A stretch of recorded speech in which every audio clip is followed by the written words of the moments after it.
My recovery will take at least 3 months, I reminded my husband as carefully as I could, keeping one hand on the walker beside my chair. The surgeon said I can't lift anything heavier than a kettle. David barely looked away from his phone. You'll be fine in a few days, he replied. By the way, Mom called. Everyone is coming next weekend. 13 people. They'll stay for 2 weeks like always, so we need the house ready. Those words landed harder than the pain in my new hip. I stared at him, waiting for the smile that never came. He was serious. After 26 years of marriage, after my surgery, after everything, he honestly expected me to clean the house, prepare bedrooms, shop for groceries, cook every meal, wash endless towels, and smile while his family treated our lake house near Milwaukee as if it were a free resort. My name is Rachel Morgan. I'm 58 years old, and until that afternoon I honestly believed I had a good marriage. Looking back now, I realize I confused being useful with being loved.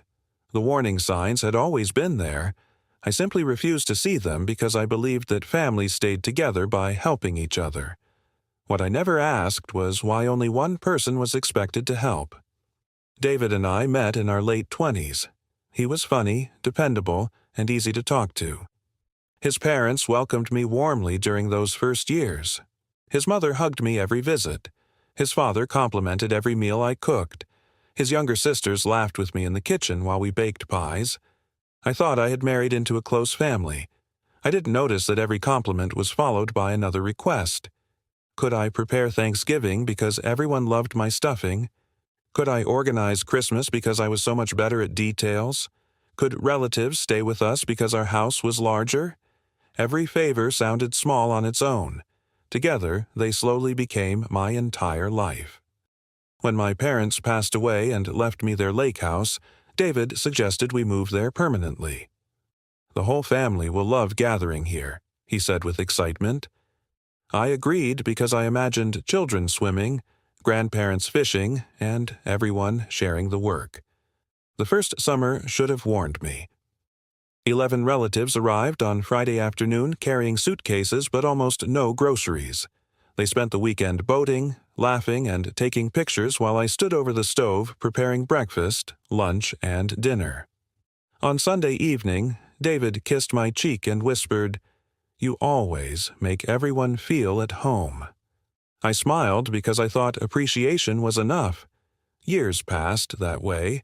Every Memorial Day, every 4th of July, every Labor Day, every Thanksgiving, every Christmas. The guest list grew. The amount of work doubled. Somehow my responsibilities tripled. If someone spilled wine, they called for me. If children needed snacks, they called for me. If towels ran out, they called for me. I cannot remember a single holiday when I actually sat through an entire meal while it was still warm. Someone always needed something. Usually they simply shouted my name from another room. "Rachel, where are the extra blankets? Rachel, do you have more coffee? Rachel, can you wash these? Rachel, could you make another pie?" I answered every time. David would laugh and say, "You're the only one who knows where everything is." I accepted that as a compliment instead of hearing it for what it really meant. No one else had ever bothered to learn. Even after I started having hip pain several years ago, nothing changed. I limped through grocery stores pushing overloaded carts. I climbed stairs carrying laundry baskets that should have been left alone. I stood for hours cooking while quietly swallowing pain medication with my morning coffee. Whenever I suggested asking guests to help, David always had the same answer. "They're here to relax." The sentence bothered me more every year, though I never challenged it. If they were here to relax, what exactly was I here for? Last winter, my orthopedic surgeon finally looked at my scans and sighed before removing them from the screen. "Rachel, you've waited too long already. The joint is severely damaged. You need a replacement." Surgery frightened me, but living with constant pain frightened me even more. David attended exactly one appointment. During the drive home, he asked whether I'd be walking normally before summer because his family had already started discussing another reunion. I remember staring through the windshield without answering. Even then, I told myself he was simply worried about planning ahead. The operation itself went well. The recovery was harder than I expected. Every movement reminded me that healing required patience. Nurses repeated the same instructions. No lifting, no twisting, plenty of rest. Follow physical therapy exactly. I promised all of them I would. Then I returned home and listened to my husband calmly explain how 13 guests would soon arrive, expecting another perfect vacation. That evening, after David went to bed, I remained alone in the living room. Moonlight reflected across Lake Michigan outside the windows my father had installed with his own hands. My parents had spent decades paying for this home. They left it to me because they wanted me to have security. Suddenly, a thought entered my mind that should have appeared years earlier. The deed had always remained in my name alone. I had signed every insurance renewal. I had paid property taxes from my inheritance account. Legally, this house belonged to me. I whispered those words aloud, almost testing how they sounded. This house belongs to me. It felt strangely unfamiliar, almost forbidden. Then another memory surfaced. 6 months before surgery, an architect had visited to discuss a renovation I'd postponed because everyone insisted summer gatherings mattered more. The plans were still sitting somewhere in my desk drawer. I slowly looked toward that drawer while a quiet idea began forming, one that involved no arguments, no revenge, no shouting, and no broken relationships. Just a simple decision that no one in the family would see coming. I barely slept that night.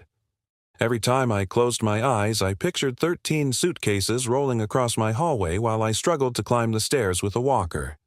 By sunrise, my decision no longer felt emotional. It felt practical. After breakfast, while David left to meet a friend for coffee, I called the construction company whose estimate had been sitting in my desk for months. The owner, Mark Jensen, remembered me immediately. "Mrs. Morgan, I still have your plans. We could begin within 2 weeks if you're ready." I looked around the quiet kitchen that had hosted hundreds of family meals over the years. "I'm ready now," I answered. He explained that replacing the aging plumbing, updating the electrical system, refinishing the hardwood floors, and renovating 2 bathrooms would require shutting off water and electricity several times. The house would not be safe to occupy during most of the work. I thanked him, signed the revised contract electronically that afternoon, and scheduled the project to begin 3 days before David's relatives planned to arrive. It was the first major decision about my own house that I had made without asking everyone else's opinion. The strange thing was that I didn't feel guilty. I felt calm. My physical therapist had also recommended a specialized recovery center about 30 minutes from our home. Originally, I had dismissed the idea because I assumed I needed to remain at the house to prepare for everyone. Now the recommendation suddenly made perfect sense. The center offered daily therapy, nursing supervision, balanced meals, and transportation to medical appointments. My insurance covered most of the cost. I reserved a room beginning the same morning construction would start. Everything fit together naturally, almost as though life had been waiting for me to stop saying yes to everyone else. David came home cheerful that afternoon carrying a bakery box. "Mom's already making plans," he said while setting pastries on the counter. "She wants your cinnamon rolls on the first morning." I looked at him quietly. "There won't be any family visit." He laughed, assuming I was joking. "Sure there will." "No," I repeated. "The renovation starts next Tuesday. I'll be recovering at the rehabilitation center. The house won't be available." His smile disappeared so quickly that it startled me. "You scheduled construction?" "Yes." "Without asking me?" I folded the surgeon's instructions and placed them back inside their folder. I postponed these repairs for years because someone was always visiting. They can't wait any longer. David rubbed his forehead. "Rachel, this is impossible. Everyone has already requested vacation time." "I'm sorry they'll be disappointed." "Disappointed?" His voice rose for the first time in years. Where are 13 people supposed to stay? I met his eyes. I don't know. The silence that followed felt unfamiliar. Normally, I would have rushed to solve the problem myself. Instead, I remained seated. Eventually, David picked up his phone and walked outside. Within minutes, I heard him pacing across the deck while speaking to his mother. Even through the closed door, I could recognize her shocked voice. Before dinner, my phone began ringing. First, my mother-in-law. Then, David's oldest sister. Then, one cousin after another. I answered politely each time. I explained that my surgeon had prohibited physical work, that the house would become an active construction site, and that I would be recovering elsewhere. Most conversations ended with awkward silence. Others ended with criticism. "Can't the renovation wait another month?" my sister-in-law Karen asked. "No," I replied, "it's already been delayed for years." "But we've always stayed there." "Not this summer." Another relative sighed dramatically. "We're family, Rachel." I answered more gently than I expected. Exactly. Family should understand when someone needs to recover from surgery. After that, no one had much to say. David spent the following 2 days trying to rescue the gathering. Hotels near the lake were almost fully booked because of summer festivals. Vacation rentals charged prices no one wanted to pay. Some relatives suggested splitting into several smaller groups. Others complained that traveling no longer seemed worth the expense. Every solution required organization, shopping, transportation, restaurant reservations, and endless phone calls. For the first time in our marriage, David handled every detail himself.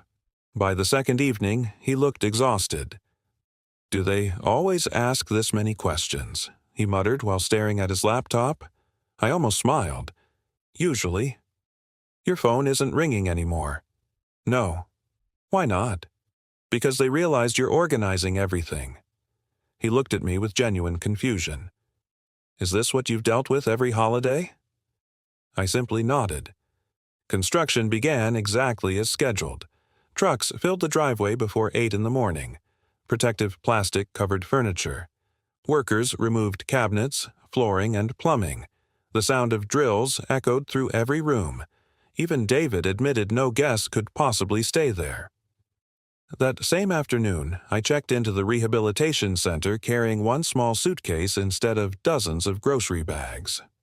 For the first time in decades, other people prepared my meals. Therapists reminded me to rest instead of asking for favors. Nurses encouraged me to focus entirely on healing. During quiet evenings, I found myself thinking less about my sore hip and more about the years behind me. I opened my online banking one night simply to review recent expenses. One payment reminded me of another, then another. Holiday groceries, utility bills, furniture replacements after family visits, boat maintenance everyone enjoyed but only I paid to prepare. Curiosity led me to older statements stored electronically. Soon, I was downloading records from 5 years earlier, then 10. Eventually, I requested archived documents from the bank covering nearly the entire period since David and I had moved into the lake house. I wasn't looking for revenge or reimbursement. I wanted to answer a question that had suddenly become impossible to ignore. Exactly how much of my own life had quietly disappeared into taking care of everyone else? When the first stack of statements arrived in digital form, I realized the answer might be far bigger than I had ever imagined. The rehabilitation center settled into a comfortable routine much faster than I expected. Every morning began with physical therapy, followed by exercises that left my muscles aching in the healthiest possible way. For the first time in years, every professional around me repeated the same sentence. "Your job is to recover." Nobody asked what I was cooking for dinner. Nobody wondered whether clean towels were ready. Nobody expected me to solve problems that belonged to someone else. It felt unfamiliar at first, almost uncomfortable. Then it slowly began to feel normal. Meanwhile, David's phone calls became more frequent. During the first few days, he sounded irritated. By the end of the week, he simply sounded tired. "Your brother-in-law wants to know where we keep the extra folding chairs," he said one afternoon. I don't know, I answered honestly. You've lived in that house for 26 years, too. There was a long pause before he admitted, I never paid attention. Another evening, he called asking how many pounds of potatoes were usually enough for 12 adults and several children. The next day, he wanted to know which grocery store carried the coffee his parents preferred. Then he asked where I normally ordered fresh fish for the family dinner. Every conversation reminded me of something I had never fully understood before. I hadn't simply been cooking meals. I'd been carrying an entire system inside my head. Every list, every recipe, every reservation, every spare blanket, every birthday cake, every allergy, every preference, every emergency purchase had quietly become my responsibility because no one else had ever bothered to learn. 3 days later, David arrived at the rehabilitation center looking older than when I had checked in. He carried takeout instead of flowers. His shirt was wrinkled and dark circles rested beneath his eyes. Mind if I stay for a while? He asked. I nodded. We ate together in the small visitor's lounge. Halfway through lunch, he suddenly laughed without any humor. Your father was right. I looked at him. About what? He used to say that running a home wasn't just cleaning. He called it invisible management. I remembered my father saying those exact words years ago while helping my mother prepare for neighborhood gatherings. At the time, I had smiled without thinking much about it. David rubbed the back of his neck. I honestly thought everyone just showed up and things somehow worked out. Neither of us spoke for several seconds. Finally, I asked quietly, Did you ever wonder why I always looked exhausted after your family left? He lowered his eyes to the table. No. It wasn't cruel. It was simply honest. That answer stayed with me long after he left. That evening, I returned to my room and continued organizing the financial records I had requested from the bank. My laptop slowly filled with folders labeled by year. I added utility bills, grocery receipts, hardware store invoices, appliance replacements, dock maintenance, additional insurance costs during large gatherings, furniture repairs, and countless receipts from warehouse stores. Some expenses surprised even me. One summer alone, I had spent nearly $3,000 feeding David's relatives during repeated visits. Another year, I had replaced 2 guest mattresses, bought new patio furniture after it had been damaged, and paid emergency plumbing bills after an overloaded bathroom flooded the downstairs hallway. Nobody had ever offered to contribute. I never asked. Seeing everything together felt different from remembering isolated purchases. The numbers quietly formed a story I had refused to read while living it. I decided to calculate something else. I opened an empty spreadsheet and estimated the average hours I spent preparing before every major visit.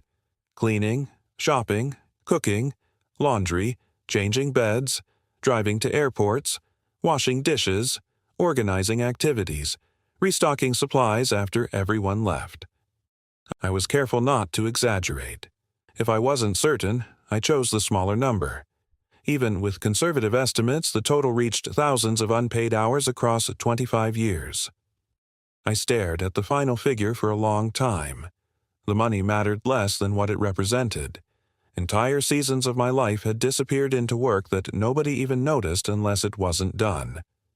My physical therapist, Angela, found me looking at the spreadsheet one afternoon.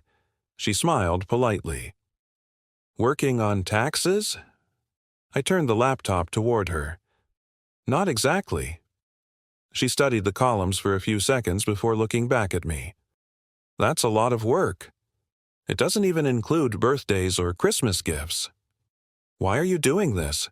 I thought carefully before answering. Because I spent years believing I had nothing to show for my life except a clean house. Now, I want to see the whole picture. Angela nodded slowly. Sometimes seeing it on paper helps people believe what their own memories have been trying to tell them. Her words stayed with me. Over the next week, I added handwritten notes beside many entries. This receipt covered food for David's parents' anniversary. This payment replaced broken dishes after 20 people stayed for a holiday weekend. This furniture was purchased because extra guests needed more sleeping space. Gradually, the report stopped looking like an accounting document. It became a quiet history of my marriage. Near the end, I added one final page. It wasn't about money at all. I listed every year I had hosted family while sick, grieving, working full-time, or recovering from medical procedures. There were far more entries than I expected. One summer, I had organized an entire reunion only 2 weeks after burying my mother. Another Christmas, I had cooked dinner while wearing a wrist brace after a fracture. Nobody had suggested canceling. Nobody had offered to take over. Somehow, the gatherings had always remained more important than the person making them possible. About 2 weeks after construction began, Mark Jensen sent me photographs showing the progress inside the house. Walls were open, old pipes had been removed, electrical wiring from decades earlier was finally being replaced. Looking at the exposed structure reminded me of my own life. Once the walls came down, problems that had remained hidden for years suddenly became impossible to ignore. That same evening, David called again. His voice sounded unusually quiet. "Mom keeps asking when everything will go back to normal." I looked through the window of my room toward the sunset beyond the trees. I'm beginning to think normal wasn't very healthy. He didn't argue. He simply whispered, "I think you're right." For the first time since our marriage began, I sensed that something inside him was beginning to shift. But I also knew that understanding the problem was only the beginning. Soon, the renovation would end. The family would return, and all of us would have to decide whether anything had truly changed or whether everyone expected me to quietly become invisible again. By the time my surgeon cleared me to walk without the walker for short distances, the renovation was moving faster than anyone expected. Mark sent me weekly updates with photographs of freshly installed flooring, rebuilt bathrooms, and the new kitchen cabinets I had postponed ordering for nearly 6 years because there was supposedly never a convenient time. Every picture made the house look brighter. Strangely, I felt the same way. The pain in my hip was still there, but the constant pressure inside my chest had almost disappeared. I no longer woke up wondering how many people I needed to take care of before I had earned the right to sit down. Instead, I spent my mornings exercising, reading, and finishing the report that had slowly become far more than a collection of receipts.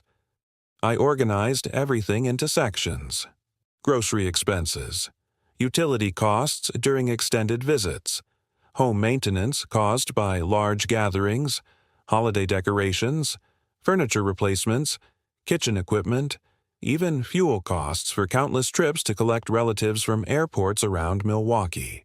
Every figure was supported by bank statements, invoices, or receipts.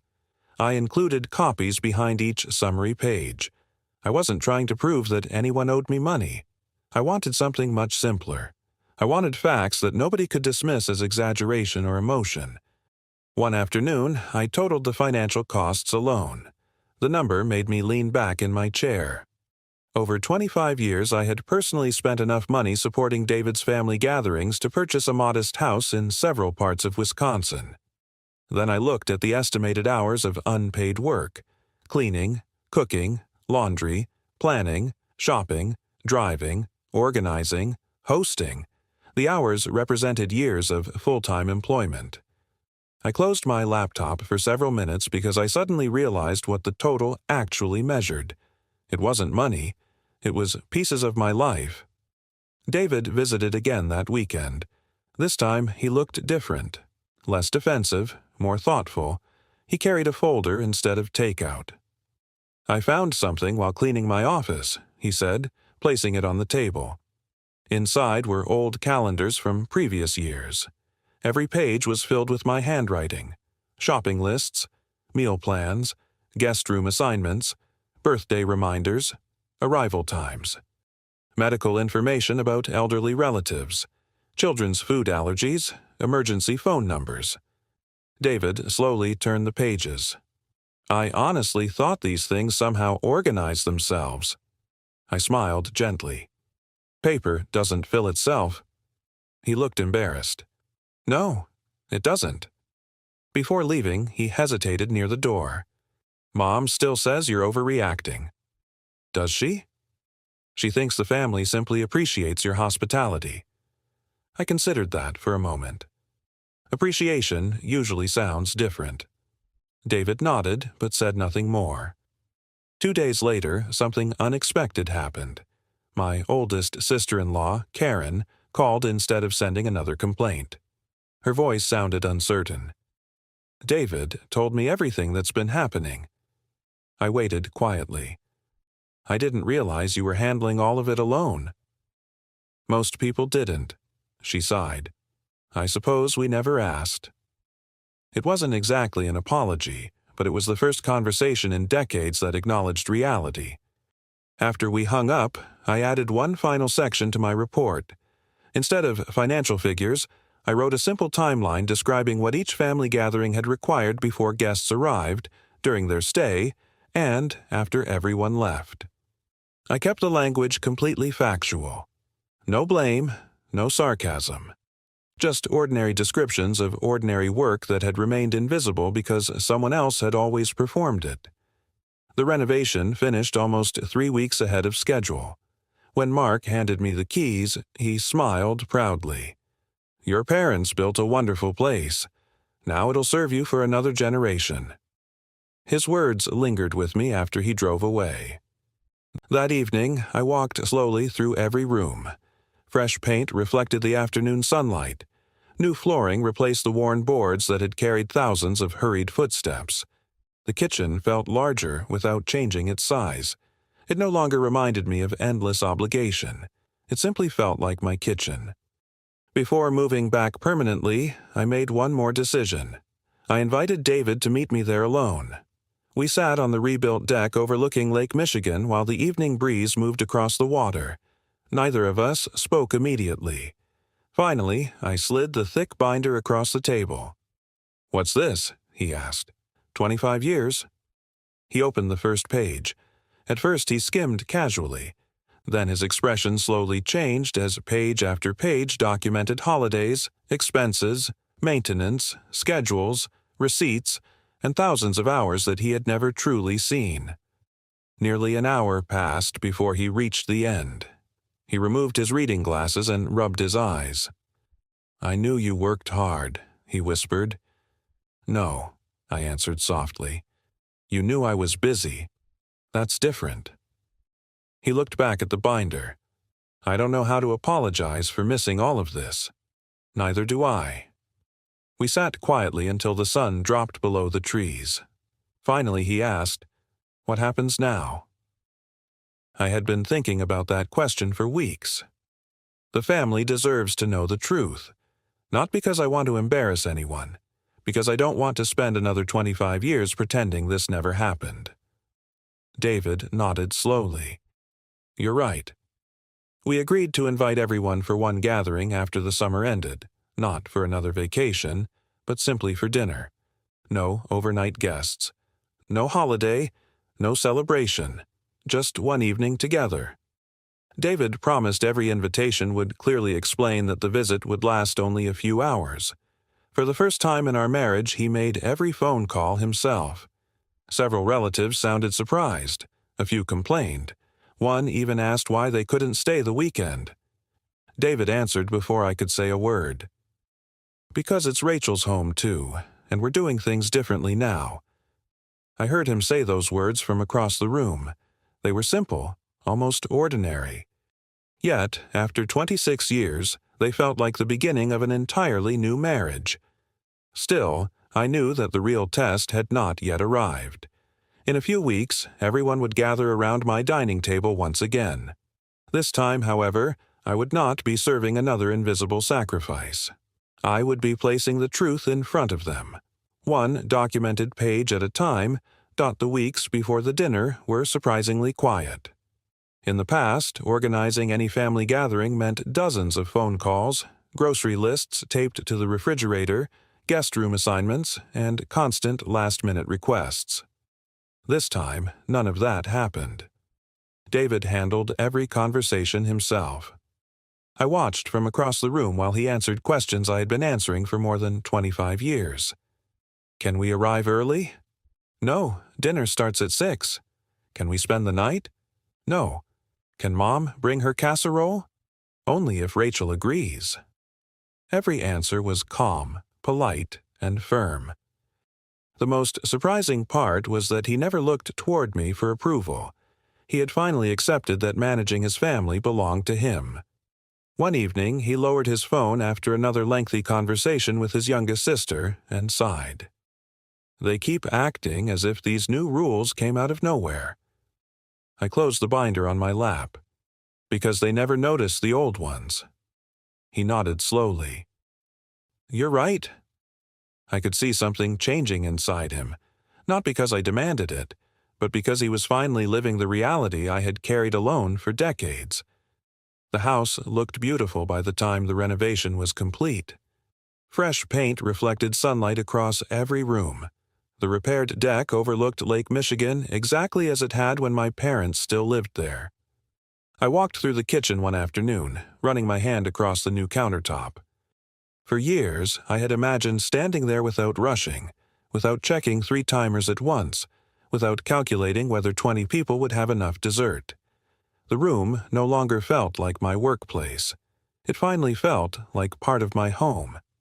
Instead of spending days preparing a feast, I planned a simple dinner. 1 catered meal, disposable serving trays. A local bakery supplied dessert. David seemed surprised when I placed the order. You're not cooking?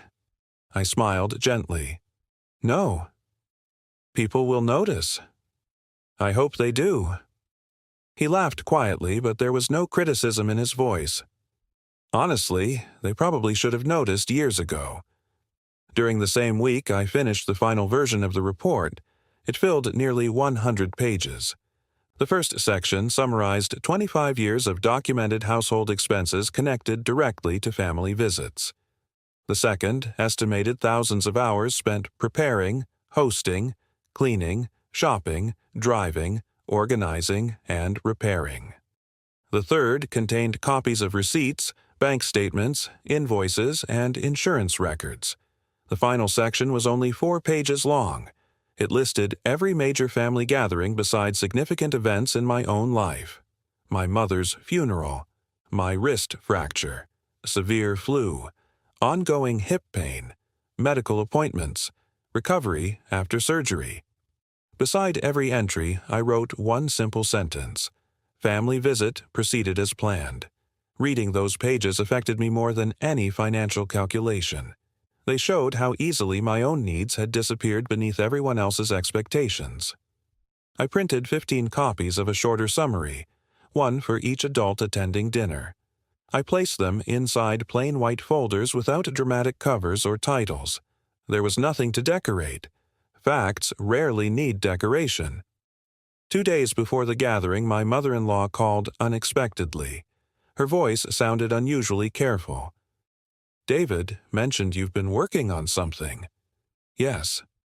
Is this going to be uncomfortable? I answered honestly. Probably. She hesitated. Rachel, if this is about us asking too much over the years. She stopped speaking. I waited. Finally, she whispered, Maybe we did. It wasn't a complete apology, but it was the closest I had ever heard from her. After we ended the call, I realized something important. The report had already begun changing people before anyone had even read it. Not because they knew its contents, but because they sensed that silence was ending. The afternoon of the dinner arrived with perfect weather. The lake was calm and a cool breeze moved through the trees. Guests began arriving exactly at 6 because David had clearly explained that the evening would end by 9. For the first time in 26 years, no suitcases appeared. No children ran upstairs claiming bedrooms. Nobody asked where the extra towels were stored. Everyone remained slightly uncertain, as though they had entered a familiar house that somehow followed unfamiliar rules. Several relatives complimented the renovation. Others admired the kitchen. My father-in-law quietly pulled David aside to ask where all the snacks were usually kept for grandchildren. David smiled awkwardly. Tonight, everyone waits for dinner. I almost laughed.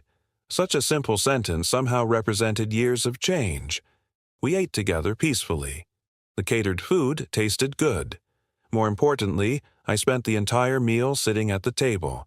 I wasn't constantly standing to refill drinks or wash dishes. At one point, Karen looked toward me and smiled. "This is the first holiday meal I've ever seen you actually finish while it was still hot." Around the table, several people looked at one another before lowering their eyes. They had noticed, too. They simply had never thought about what it meant. After dessert, David stood and gently tapped his glass. The quiet conversation faded. "Before everyone leaves," he said, "Rachel has something she'd like to share. I'd appreciate it if everyone listened until she's finished." Every face turned toward me. Years ago, that attention would have terrified me. Now, I felt strangely peaceful. I stood carefully, supported myself against the back of my chair for a moment, then picked up the stack of white folders. Without raising my voice, without anger, and without accusing anyone, I began placing one copy in front of each adult around the table. Curious expressions slowly replaced polite smiles. No one yet understood what they were holding. But as I returned to my seat and watched them begin opening the first pages, I realized that the quiet truth I had carried alone for 25 years was finally about to belong to the entire family. The room became almost completely silent except for the sound of paper turning. No one spoke during the first few minutes. My mother-in-law adjusted her glasses. Karen stopped halfway through the first page and looked toward David before continuing. One of my nephews quietly set down his coffee cup as though he suddenly understood that this was not an ordinary family conversation. I remained seated. I had no speech prepared. The report was saying everything I needed it to say. The opening pages contained only numbers: grocery receipts, utility bills, home maintenance, furniture replacements, property taxes that increased as the house became the family's favorite gathering place. Every total was supported by copies of bank statements and invoices. There were no emotional comments beside them, just dates, amounts, and descriptions. My father-in-law finally broke the silence. "Rachel, you paid for all of this yourself?" I nodded. "Most of it came from my salary or the inheritance my parents left me." He looked down again, visibly unsettled. David's youngest sister slowly turned another page. "I never realized you bought all the holiday food." I smiled gently. "Someone had to." She looked embarrassed. "I thought David did." David answered before I could. "I thought Rachel somehow managed everything with the household budget." A few uncomfortable laughs escaped around the table before disappearing almost immediately. Nobody found the situation amusing anymore. Karen reached the section estimating the hours I had spent preparing, hosting, cleaning, shopping, cooking, driving, and restoring the house after every visit. She quietly picked up a calculator from her phone. After checking several numbers, she slowly lowered it onto the table. "This can't be right," I answered calmly. "Please check the formulas. I did several times." She studied them again. "This is more than 40,000 hours. Approximately. That's over 20 years of full-time work, spread across 25 years." No one argued with the calculations. They simply continued reading. The atmosphere changed again when everyone reached the final section. Those pages contained almost no financial information. Instead, they listed important moments from my own life beside family gatherings that had continued exactly as planned. The year my mother died. The Christmas after my wrist fracture. Summers when my hip pain became severe. The weeks before my surgery. Every entry ended with the same quiet sentence. Family visit proceeded as planned. My mother-in-law covered her mouth with one hand. "You hosted us 2 weeks after your mother's funeral?" "Yes." She looked at David. "Why didn't anyone stop her?" David answered with painful honesty. "Because I never asked whether she needed us to." His voice sounded heavier than I had ever heard it. He stood slowly, looking around the room. I owe everyone here an apology, especially Rachel. I spent years thanking her for making family gatherings look effortless. He paused. The truth is, they only looked effortless because she carried everything herself while I enjoyed the results. Nobody interrupted him. I never intended to treat my wife like an employee, he continued, but intentions don't erase consequences. I accepted her work as normal because I never bothered to understand what it actually required. He turned toward me. Rachel, I am deeply sorry. I saw genuine regret on his face, not embarrassment because other people were watching, not guilt caused by public pressure, real understanding. For the first time in many years, I believed he truly saw me. His mother slowly stood next. She looked older somehow, as though the report had forced her to reconsider decades of memories all at once. Rachel, she said quietly, I always told people you were the perfect hostess. She shook her head. Now I realize I should have been asking whether you wanted to host us at all. Tears filled her eyes. I don't remember ever asking. You didn't, I answered gently. She walked around the table and placed one hand over mine. I'm asking now, and I'm sorry that it took me this long. Karen spoke next. I think all of us assumed you enjoyed doing everything because you never complained. I smiled softly. Not complaining isn't the same as not struggling. Several relatives lowered their eyes. One by one, people began speaking. Some apologized for specific moments they suddenly remembered. Others admitted they had simply followed old habits without questioning them. Nobody argued with the documents because the documents weren't opinions. They were records. Facts had accomplished what years of quiet endurance never could. After the conversation settled, David cleared his throat once more. I'd like to say something else. Everyone looked toward him. From today forward, any visit to this house happens only if Rachel and I both agree.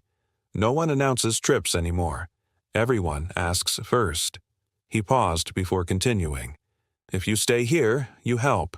Cooking, cleaning, shopping, setting tables, washing dishes. This is our home, not a hotel. No one objected. His father nodded first, then Karen. Finally, even his mother agreed. That's how it should have been all along, she admitted. We spent another hour talking, not arguing. People asked questions about the renovation, my recovery, and the report itself. The tension slowly gave way to something quieter. Not perfection, something more realistic, understanding. As everyone prepared to leave, my mother-in-law stopped beside the front door. She hesitated before speaking. Rachel, next spring your father-in-law and I were thinking about visiting for a weekend. She smiled nervously. Only if it's convenient, and if you say no, we'll completely understand. I smiled back. Thank you for asking. It was such an ordinary conversation. Yet after 25 years, those 4 words carried more respect than I had received in all the family gatherings before. As the last car disappeared down the driveway, David slipped his hand into mine. The house was quiet again. This time, the silence didn't feel lonely. It felt like the beginning of something we had almost lost forever. The months that followed were quieter than any season I could remember. For the first time since David and I had moved into the lake house, our calendar remained mostly empty because we chose when to invite people instead of waiting for someone else to announce their arrival. At first, that silence felt strange. Then it became peaceful. My rehabilitation continued well. Every week I walked a little farther along the shoreline. The pain that had controlled so much of my life slowly faded until I noticed entire afternoons passing without thinking about my hip. Physical healing came one step at a time. The emotional healing happened the same way. A few weeks after the family dinner, David came home carrying 2 grocery bags. "Don't get up," he called before I even stood from the sofa. I watched him unpack vegetables, prepare dinner, and load the dishwasher afterward. None of it was dramatic. He wasn't trying to impress me. He was simply participating in the life we shared. One evening he smiled awkwardly while drying the last plate. "I still don't fold towels the way you do." I laughed. "That's because there isn't one correct way." "Good," he replied, "because mine still look terrible." It was such an ordinary conversation, but I realized something important. We had stopped dividing our lives into my responsibilities and his responsibilities. We were finally treating them as ours. The biggest surprise came during Thanksgiving. In previous years, our house had been filled with relatives for several days. This time, David sent one message to everyone in advance. Thanksgiving dinner would begin at 2 o'clock. Anyone wishing to attend was welcome. Overnight stays would not be available. Every family bringing adults would also bring one prepared side dish or dessert. Cleanup would be shared before anyone left. I expected complaints. Instead, every family replied with a simple yes. Thanksgiving felt completely different. Karen arrived carrying homemade rolls. David's younger sister prepared mashed potatoes. His father insisted on washing dishes before dessert. Even the grandchildren collected plates without being asked. At one point, I found myself standing quietly near the kitchen doorway, simply watching everyone work together. David noticed and walked over. "What are you smiling about?" I looked around the room. "This is the first holiday I've ever actually experienced instead of managing." He squeezed my hand without saying another word. A few months later, my mother-in-law called again. "Rachel," she said carefully, "your father-in-law and I would love to visit next month. Just one night, if it fits your schedule." I opened my calendar before answering instead of automatically saying yes. "That weekend works." She sounded relieved. "And we'll bring dinner with us." I smiled after hanging up. 25 years earlier, she would simply have announced what day they were arriving. People really can change when they finally understand why change matters. The report I had prepared remained inside a drawer in my study. I never needed to show it again. It had already done its job. It wasn't a weapon. It had become a mirror. Everyone who looked into it saw something different. David saw the work he had ignored. His parents saw expectations they had mistaken for tradition. His sisters saw how easily gratitude disappears when kindness becomes routine. I saw something entirely different. I finally saw my own value, not because of the meals I cooked, not because of spotless guest rooms or carefully planned holidays, simply because I mattered even when I wasn't serving someone else. That realization changed every part of my life. Looking back now, people sometimes ask whether I regret not speaking up sooner. Of course, I wish I had found my voice earlier. But regret doesn't change the past. Quietly, changing the future does. I also don't think our family needed another argument. We had experienced enough misunderstandings already. What finally reached everyone wasn't anger. It was evidence. Calm, patient, documented truth. Nobody had to choose sides because the facts spoke for themselves. Today, the lake house still belongs to me, just as my parents intended. Legally, nothing changed. Emotionally, everything did. When guests visit, they ask before making plans. They help prepare meals, clear the table, fold blankets, and leave the house as carefully as they found it. Sometimes David catches someone trying to hand me every responsibility out of old habit.